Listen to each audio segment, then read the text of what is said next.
మీ శ్రేయస్సు కోసం చేసే పూజలు, హోమాలు, యజ్ఞాలు ఇప్పుడు ఒక్క క్లిక్ దూరంలో వేదమందిర్.com. అస్మద్గురుభ్యో నమః. సుమన్ టీవీ ప్రేక్షకులందరికీ కూడా నమస్కారం. మీ ముందున్నది డాక్టర్ టికేవి రాఘవన్, విశ్రాంత గణిత శాస్త్ర అధ్యాపకుడు.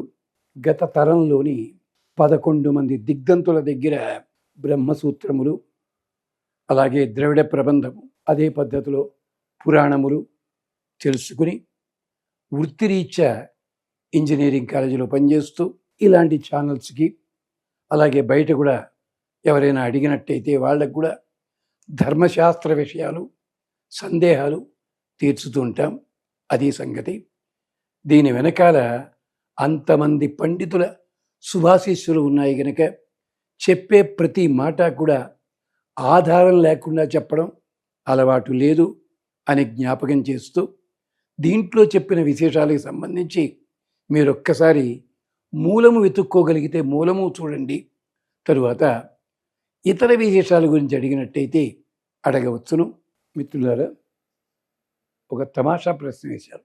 కొత్త ఇంట్లో 48 రోజుల పాటు చెయ్యకూడని పనులేమిటి? కొత్త ఇల్లు అన్నారు, బాగుంది. ఈ 48 రోజుల లెక్కేమిటి? ఎవరు పెట్టారు అంటే 7 వారాలు, 7 ఏళ్ళు 49. అదే ఎవరన్నా చెప్పారా 48 రోజులని? లేదే, ఎక్కడా లేదే ఇలాంటిది. కొత్త ఇంట్లో ప్రవేశించారు, ఆనందంగా ఉండండి. ఇది కానీ దీనికి సమాధానం చెప్పి తీరాలి. కొత్త ఇంట్లో ప్రవేశించినప్పుడు ఈ మధ్య ఇల్లు కట్టుకుంటున్నారు. ఇల్లు కట్టుకుని ఆ పూజ చేసుకుంటారు, వాస్తు పూజ అంతా అయిపోతుంది. అప్పుడు నెమ్మదిగా సామాన్లన్నీ చేర్చుకుంటారు.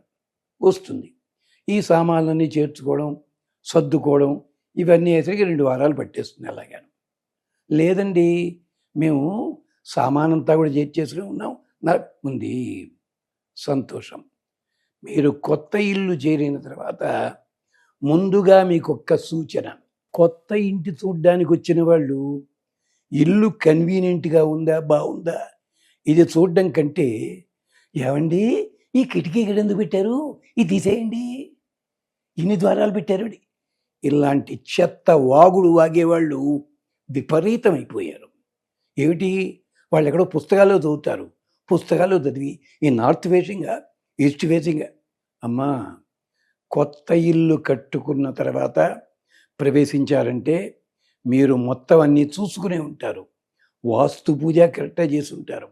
కట్టుకునేటప్పుడు పెద్దల్ని, జ్యోతిష్కుల్ని కానీ, కార్తాంతికుల్ని కానీ, వారందరినీ చూసే చేసుంటారు. ఈ వచ్చిన వాళ్ళంతా కూడా ఈ కిటికీ ఎందుకు పెట్టారు అనగానే 3 రోజులు పోగానే ఆ కిటికీ మూసేయడం. అలాగే మరొకటి, ఇలాంటివి మాత్రం మొదట చెయ్యకూడని పని ఏమిటి? వచ్చిన వాళ్ళు చేతికొచ్చిన మాట చేతికొచ్చింది చెప్పడం, నోటికొచ్చింది చెప్పడం. ఇది మాత్రం దయచేసి మీ మనస్సుల్లో పెట్టుకోకండి. మేము కొత్త ఇంట్లో ప్రవేశించామంటే మా వాస్తు పూజ సక్రమంగా జరిగింది, మా ఇంటికి అన్నీ కూడా సక్రమంగా చేశాం, ఇంటికి వచ్చిన వాళ్ళందరికీ చక్కగా భోజనాలు పెట్టాం, అందరికీ వస్త్రాలు పెట్టాం, శుభకార్యంగా చేశాం, ఈ ఇల్లు 10 రకాల ఉపయోగాలు ఉండాలి అనే ఉద్దేశంతో పెట్టాం. పూజ గది పెద్దగా పెట్టినా పెట్టకపోయినా పూజ చేసుకున్నాం. ఈ విశ్వాసాన్నట్టే పెట్టుకోండి. ఇది మొదటిది. రెండోది, దీనికి మీకు తెలియడం కోసం చెప్తున్నాను. ఎక్కడైనా తేడా వచ్చిందనుకోండి, కొంచెం మార్పులు చేసుకోవచ్చు, చిన్నవి. ఏమిటి, పిల్లల కోసం ర్యాక్లు తయారు చేయాలి, అది దిగట్లేదు, ఎలా చేయాలండి, కొంచెం చేసుకోవచ్చు. ఒక మహానుభావుడు అమీర్పేటలో మంచి బ్రహ్మాండమైన 4 అంతస్తుల బిల్డింగ్ కట్టుకుంటే ఇలాగే వెళ్ళి ఒక ఆయన టీవీలో చెప్పాట. పాపం ఏమిటి, మీరు గనక డైనింగ్ టేబుల్ పైని పద్మాకారంలో చెక్కించుకుని దాంట్లో ఫ్యాన్ పెట్టించుకున్నట్టయితే లక్షలు కురుస్తాయి అని చెప్పారట. ఆయన డైనింగ్ హాలు బాగానే ఉంది, డైనింగ్ హాల్ పైన ఫ్యాను ఉంది, అంతా బాగానే ఉంది. ఇది టీవీలో ఎవడో చెప్పాట మహాపాపం. వీళ్ళు వెళ్ళి భోజనం చేసిన వాళ్ళు నోరు మూసుకు రావచ్చు కదా, ఇదంతా చెప్పి వాళ్ళ బుర్రలు తగలబెట్టారు. అప్పుడు ఆ మహానుభావుడు ఇది జరిగింది 2007లో. సుమారు 40,000 ఖర్చు పెట్టి పైనంతా గోడంతా మళ్ళీ చెక్కించి ఉన్న ఫ్యాన్ ఊడలాగి కొత్త రింగు పెట్టి ఫ్యాను పెట్టారు, పద్మాకారంగా చేశారు. ఆ తర్వాత ఆయన ఆఫీసు నుంచి భోజనానికి కూర్చున్నాడు. ఆయన ఆవిడను. ఆ ఫ్యాను కాస్త తెగి నెత్తి మీద పడి కూలింది. ఎందుకని? మీరు ఫ్యాను లాంటివి పెట్టించలేడు.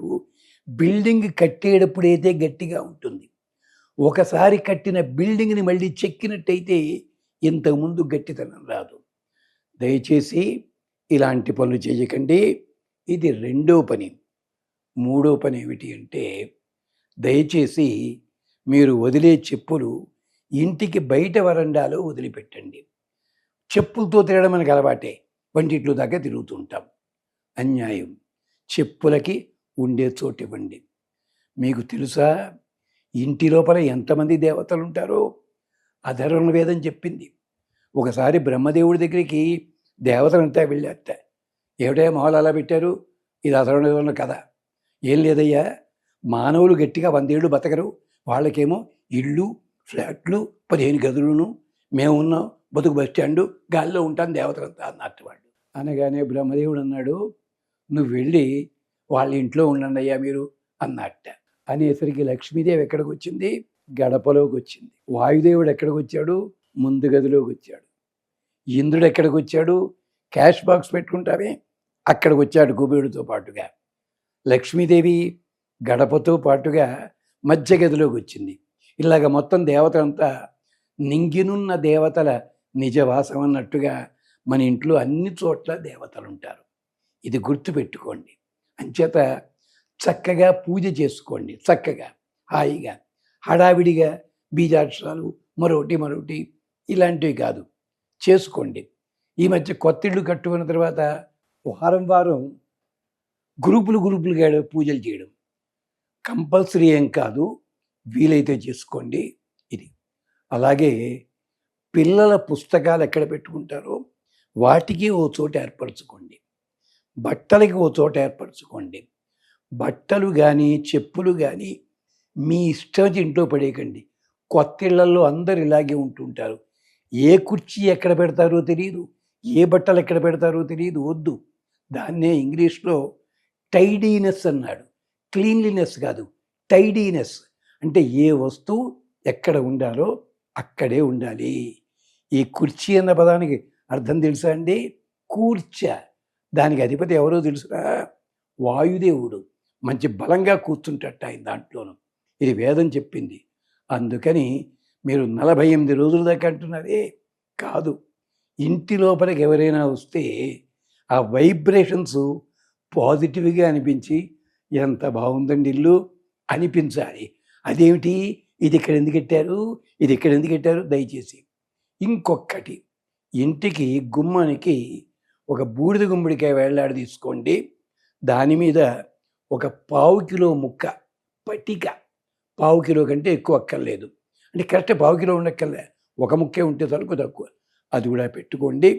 తరువాత మీ ఇంట్లో ప్రతి గదికి కూడా ప్రతిరోజు సాయంకాలం కనీసం 6 నెలల పాటు హారతి ఇచ్చి దిష్టి తీసేసి దిష్టి బయటపడేయండి. గుమ్మానికి మాత్రం తప్పనిసరిగా పసుపు కుంకుమతో అలంకరించండి. ఈ పనులు చేసుకోండి. మీకు ఆ ఇల్లు అద్భుతంగా పనిచేస్తుంది. లక్షలు ఖర్చు పెట్టి ఏదేదో చేయక్కర్లే. అలాగే డ్రాయింగ్ హాల్లో మాత్రము పెట్టుకునేది రామ దర్బార్ చిత్రము, అంటే రామ పట్టాభిషేకం ఇల్లు చూస్తున్నట్టుగా పెట్టుకోండి. అంతే తప్ప సింహం పెట్టుకోవచ్చు, పెద్ద పులి మొహం పెట్టుకుంటారు కొంతమంది. ఇలాగా మీలో క్రౌర్యం పెరిగిపోతుంది. అంచేత పెద్ద పులిని పెట్టకండి. సింహాన్ని కానీ జంట గుర్రాలు కానీ పెట్టుకోవచ్చును, క్షేమం కలుగుతుంది. పిల్లలకు కూడా క్షేమం, అది గుర్తుపెట్టుకోండి. ఇల్లు కట్టుకున్న తర్వాత అహంకరించవద్దు, ఆనందపడండి, వద్దంటలేదు. ఇది 48 రోజుల దాకా చెయ్యదగిన పనులు, చెయ్యకూడని పనులు. మీ దగ్గర సెలవు తీసుకుంటాడు టీకేవి రాఘవన్. స్వస్తి.